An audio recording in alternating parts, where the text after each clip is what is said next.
Hello friends, आपका स्वागत है हमारे चैनल लाइक स्टडी 09 पर, जिससे हो जाएगा आपको अपनी पढ़ाई से प्यार। चलिए शुरू करते हैं आज के टॉपिक से, जो है second phase of revolutionary activities 1920s।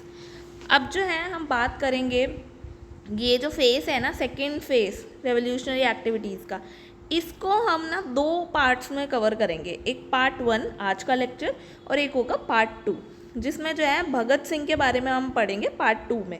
But आज का जो पार्ट है, आज हम काकोरी कंस्पिरेसी को कवर करेंगे, क्योंकि हम टाइम टू टाइम कवर करते चलेंगे जो पर्टिकुलर जिस पीरियड में हो रहा होगा। ठीक है, तो आज हम पार्ट 1 करते हैं। अब पॉइंट ये है कि भाई ये सेकेंड फेज क्यों आया रेवोल्यूशनरी एक्टिविटीज़ का।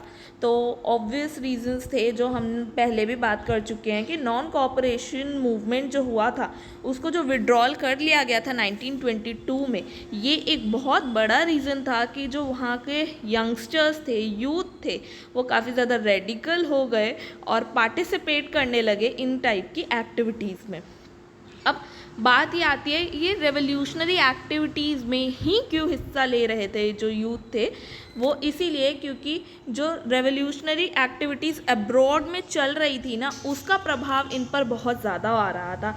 जैसे टर्की के जो थे मुस्तफ़ा कमाल, चाइना में सुन यात सेन, आयरलैंड में इरिश रिपब्लिकन आर्मी, रशिया में जो है बोल्शेविक रेवोल्यूशन जो लेनिन के अंडर हुआ था। तो इन सब से जो है यूथ बहुत ज़्यादा इंस्पायर हो रहा था और वो ये चाहता था कि जिस तरीके से ये लोग जो हैं अपनी रेवोल्यूशनरी एक्टिविटीज़ के थ्रू पूरे सिस्टम में चेंज लाए हैं, वैसे ही हम भी ले आएँ। तो अब और दूसरे रीजंस क्या थे कि भाई सिर्फ रेवोल्यूशनरी एक्टिविटीज़ में ही वो इंक्लूड हो रहे थे, इंस्पिरेशन थी। और दूसरा रीज़न था जो इंडियन पॉलिटिक्स थी, उसका ये डार्क फेज चल रहा था। अब डार्क फेज कैसे, क्योंकि ये वो समय था जब गांधी जी जो थे ना, वो राजनीति से संन्यास ले चुके थे, क्योंकि अब वो जेल में थे और जेल से आ भी गए थे, तो उसके बाद जो है वो पॉलिटिक्स में साइलेंट रहे थे। तो एक लीडर की तो कमी थी जो अच्छे से लीड कर पाए कि भाई किस तरीके से शांतिपूर्वक तरीके से या किन किन मेथड्स को अडॉप्ट करके जो है स्वराज पाया जा सकता है। तो सेकंड रीज़न यही था कि जो स्वराजिस्ट थे, स्वराज जो है पार्टी बनी थी, वो भी आगे चल के जो है अपनी विचारधाराओं को लेके स्प्लिट कर जाती है। तो वहाँ पे भी जो है लीडरशिप जो रोल था वो कमज़ोर हो जाता है। और ये वो समय था जब सांप्रदायिकता थी ना, वो काफ़ी ज़्यादा बढ़ चुकी थी। तो ये सारे कुछ रीज़न थे जो इंडियन पॉलिटिक्स में ये डार्क फेज चल रहा था, और जितनी भी यूथ थी वो इंस्पायर होने लगी रेवोल्यूशनरी एक्टिविटीज़ से। तो अब हम बात करते हैं एक ऐसी ही संस्था की जो थी हिंदुस्तान रिपब्लिकन एसोसिएशन, जिसकी फाउंडेशन कब की थी? 24 अक्टूबर 1924, कानपुर यूपी। ठीक है, फाउंडर कौन थे? सचेंद्र सन्याल और योगेश चैटर्जी। और मेन इवेंट क्या था जो अभी हमने बात की कि आज की हमारी क्लास किस पे होगी? काकोरी कंस्पिरेसी पे। ठीक है, अब इसमें कुछ इंपॉर्टेंट मेंबर्स भी थे, जैसे राम प्रसाद बिस्मिल, ठाकुर रोशन सिंह, अशफाक उल्ला खां, राजेंद्र लोहड़ी, भगत सिंह, चंद्रशेखर आज़ाद, सुखदेव, भातुकेश्वर दत्त, जेसी चटर्जी, राजगुरु। तो ये जो 4 मेंबर हैं, ये तो आज हम कवर कर लेंगे। ठीक है, क्योंकि ये जो है काकोरी कंस्पिरेसी में काफ़ी इनका इम्पॉर्टेंट रोल रहा है सीधा सीधा। अब जो ये बाकी के हैं ना, इनको हम अपनी पार्ट 2 लेक्चर में कवर करेंगे। ठीक है, अब पॉइंट ये है कि ठीक है, हमने ये सारे जो फैक्चुअल डेटा है उसको कवर किया, तो ये वो समय है जब गांधी जी जो हैं जेल से बाहर आ चुके थे, क्योंकि वो जो है फैब 1924 को जो है 1924 को बाहर आ चुके थे और ये बना था अक्टूबर में। ठीक है, अब बात करते हैं इसका क्या उद्देश्य था। कोई तो पर्पस रहा होगा ना। तो इनका पर्पस था क्रांतिकारी गतिविधियों से समाजवादी संघीय गणतंत्र प्राप्त करना, federal Republic of United states of India. ठीक है, अब बात यह है जो समाजवादी संघीय गणतंत्र है, इसकी स्थापना किस प्रकार की जाएगी, क्या तरीके अपनाए जाएंगे? तो लोगों को जागरूक करके। अब जागरूक कैसे करेंगे कि ये बता के जो गांधी जी का स्वराज का तरीका था वो काम नहीं कर रहा है, तो कुछ अलग तरीके अपनाने पड़ेंगे। दूसरा क्या करेंगे, तो स्वराज के लिए जो है सशक्त क्रांति तैयार करेंगे, और जो भी धन चाहिए उन्हें इसे सबको रन करने के लिए वो जो है अंग्रेज़ों का सामान चुरा कर उन्हें मार कर जो है इकट्ठा किया जाएगा। और ये बिलीव करते हैं डायरेक्ट एक्शन पे बिलीव करते हैं, खुद कुछ करने पे बिलीव रखते हैं, ना कि बस हो जाएगा। तो अब हम बात करते हैं काकोरी कंस्पिरेसी केस। ये भाई मतलब काकोरी कंस्पिरेसी में क्या हुआ था, तो ये हुआ था 9 अगस्त 1925 में। अब यहाँ पे जो है सहारनपुर से लखनऊ की एक ट्रेन जा रही थी, 8th डाउन ट्रेन। उसके मिड में एक जो है स्टेशन पड़ा था, वो था काकोरी स्टेशन। अब वहाँ पर जो है ये कुछ मेंबर्स जैसे राम प्रसाद बिस्मिल, ठाकुर रोशन सिंह, अशफाक उल्ला खां, राजेंद्र लोहड़ी और इवन और भी मेंबर्स जो हैं, इन सब ने मिलकर क्या किया, वहाँ की जो रेल थी, सरकारी रेल थी, ब्रिटिशर्स की जो सरकारी रेल थी, उसका खजाना लूट लिया। रेल को रोका, लूटा और लूट के भाग भी निकले, बच के निकल भी गए उनके सामने ही। तो ये जो है काफ़ी बड़ा केस बन गया कि भाई लूट के भाग भी गए, बच भी गए, ये कैसे। तो इसीलिए जो है काकोरी षड्यंत्र केस जो है वो चलाया गया ब्रिटिश गवर्नमेंट के द्वारा, जिसमें एट द एंड 29 लोग जो थे उन्हें किया गया गिरफ्तार और 4 क्रांतिकारियों को दी गई फांसी। अब किसको, कब, कहाँ फांसी दी गई, ये बहुत ध्यान रखने वाली बात है, क्योंकि ये जो MCQs क्वेश्चंस आते हैं ना कॉम्पिटिटिव एग्ज़ाम में, ये मैंने देखा है बहुत ज़्यादा इस पे क्वेश्चन आते हैं, तो ये बड़ा इम्पॉर्टेंट है। जैसे राजेंद्र लोहड़ी थे, उनको गोंडा जेल में 17 दिसंबर 1925 में फांसी हुई। वहीं राजेंद्र सिंह जो रोशन सिंह थे, उनको इलाहाबाद जेल में 19 दिसंबर को हुई। राम प्रसाद बिस्मिल को गोरखपुर जेल में 19 दिसंबर को और अशफाक उल्ला को फैजाबाद जेल में 19 दिसंबर। और बाकी जितने भी मेंबर्स बचे उनको हुई काला पानी की सज़ा। अब आप देख रहे हैं जो राजेंद्र लोहड़ी है ना, उनको गोंडा जेल में तो हुई, पर यहाँ सबको 19 दिसंबर को हुई, पर इन्हें 17 दिसंबर को ही हो गई। तो अब हम बात करते हैं इन चारों पर्सन्स की कि भाई ये कौन थे या कैसे उनका मतलब जो है इन सब में रोल बढ़ा इन रेवोल्यूशनरी एक्टिविटीज़ में, इनके बारे में हम कुछ जानते हैं, जानने की कोशिश करते हैं कि ये क्रांतिकारी थे कौन।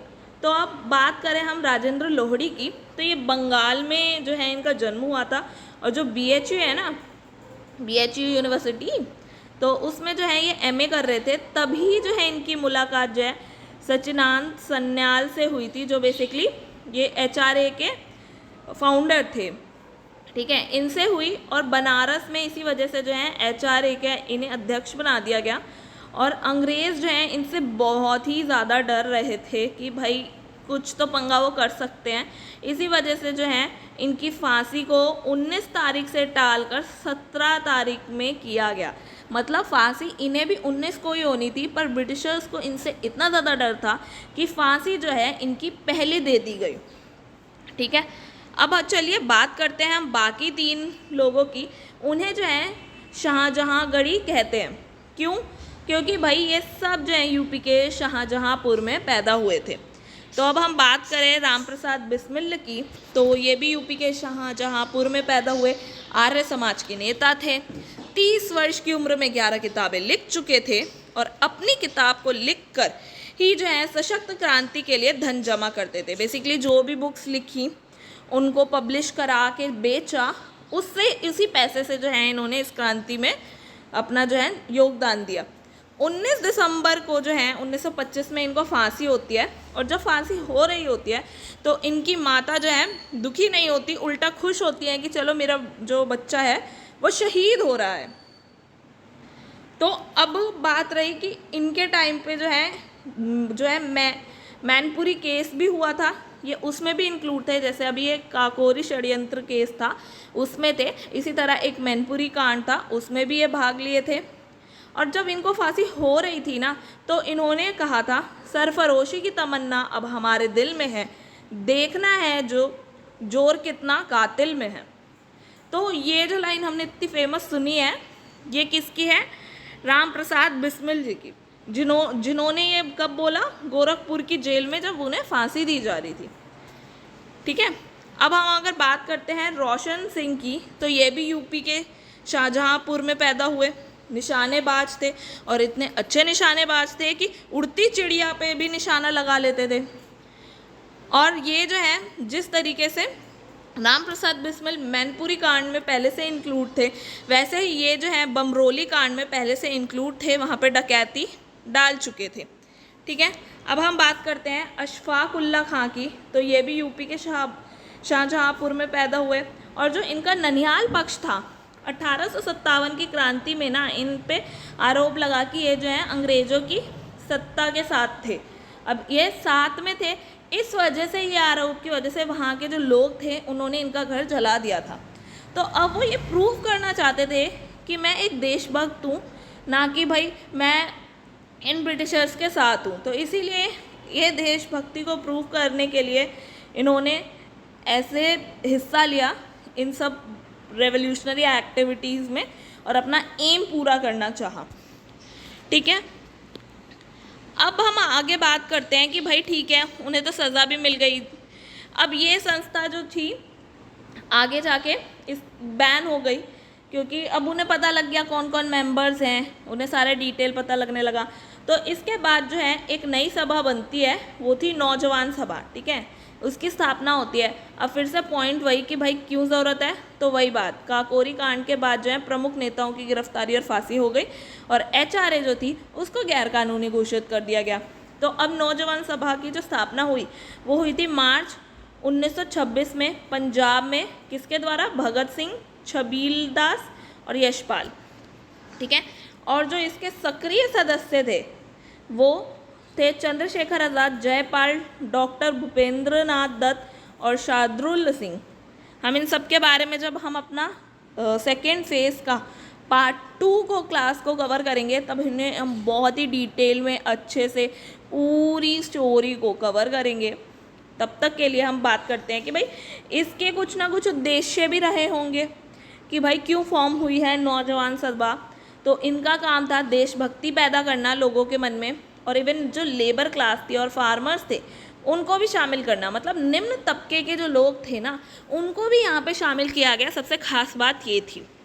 ठीक है, अब बात यह है, ठीक है, नौजवानों को आकर्षित तो किया गया, बट कैसे?